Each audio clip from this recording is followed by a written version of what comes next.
ഈ സീസൺ IPL-ലെ 50 മത്സരങ്ങൾ ഓൾമോസ്റ്റ് പൂർത്തിയാകാൻ പോകുമ്പോൾ ഏറ്റവും പുതിയ പോയിന്റ് ടേബിളാണ് ഈ വീഡിയോയിലൂടെ നമ്മൾ കാണാൻ പോകുന്നത്.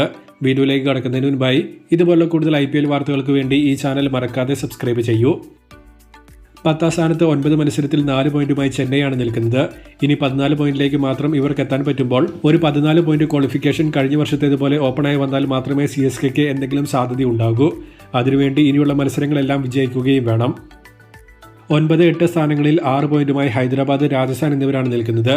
ഇതിൽ രാജസ്ഥാന് CSKയേക്കാൾ 2 പോയിന്റ് കൂടുതലുണ്ടെങ്കിലും രണ്ട് ടീമും ഇക്വേഷൻ പ്രകാരം ഒരേ അവസ്ഥയിലാണ് നിൽക്കുന്നത്. SRHന് റൺ റേറ്റ് വളരെ മോശം അവസ്ഥയിലാണ് നിൽക്കുന്നത്. ശേഷിക്കുന്ന 5 മത്സരങ്ങളിൽ 5 വിജയമാണ് പ്ലേ ഓഫ് ബർത്തിനു വേണ്ടി ഹൈദരാബാദിന് വേണ്ടത്.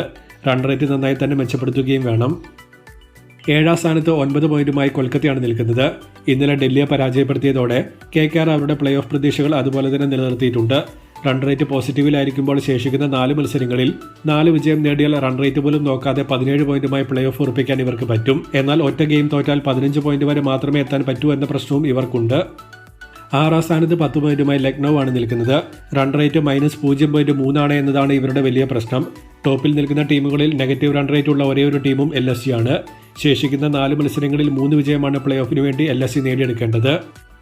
പഞ്ചാബാണ് 11 പോയിന്റുമായി 5ാം സ്ഥാനത്ത് നിൽക്കുന്നത്. 9 മത്സരങ്ങൾ മാത്രമേ കളിച്ചിട്ടുള്ളൂ എന്നതും പോസിറ്റീവ് റൺ റേറ്റ് ഉണ്ട് എന്നതും ഇവരുടെ അഡ്വാൻറ്റേജ് ആണ്. ഇന്ന് ചെന്നൈയെ പരാജയപ്പെടുത്തിയാൽ ഡയറക്റ്റായി 2ാം സ്ഥാനത്തേക്ക് ഇവർക്ക് പോകാൻ പറ്റും. ശേഷിക്കുന്ന 5 മത്സരങ്ങളിൽ 3 വിജയിച്ചാൽ 17 പോയിന്റോടെ പ്ലേ ഓഫ് 100% ഉറപ്പിക്കാനും പഞ്ചാബിന് സാധിക്കും. 4, 3, 2 സ്ഥാനങ്ങളിൽ 12 പോയിന്റുമായി ഡൽഹി, ഗുജറാത്ത്, മുംബൈ എന്നിവരാണ് നിൽക്കുന്നത്. 3 പേർക്കും പോസിറ്റീവ് റൺ റേറ്റ് ഇപ്പോൾ ഉണ്ട്. ആദ്യ 4 മത്സരങ്ങളിൽ 4 വിജയിച്ച് കയറിയ ഡൽഹി അതിനുശേഷം കളിച്ച 6 മത്സരങ്ങളിൽ 2 മാത്രമാണ് വിജയിച്ചത്. ടൂർണമെന്റ് ടൈറ്റ് ആകുന്ന സമയത്ത് താഴേക്കാണ് ഡൽഹി ഇപ്പോൾ പോയിക്കൊണ്ടിരിക്കുന്നത്. പഞ്ചാബ്, ഗുജറാത്ത്, മുംബൈ തുടങ്ങി 3 സ്ട്രോങ് ടീമുകളാണ് അവസാന 4 മത്സരങ്ങളിൽ 3ലും ഡൽഹിയുടെ എതിരാളികൾ. മുംബൈക്കും ഇതുപോലെ തന്നെ സ്ട്രോങ് ടീംസാണ് ലാസ്റ്റ് 4 മത്സരങ്ങളിൽ 3ലും വരുന്നത്. മൊമെന്റം പിക്ക് ചെയ്ത രാജസ്ഥാനും എതിരാളികളായിട്ടുണ്ട്.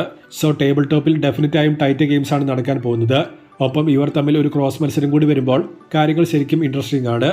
GT ആണ് കുറെ കൂടി ഇവിടെ കംഫർട്ടബിൾ.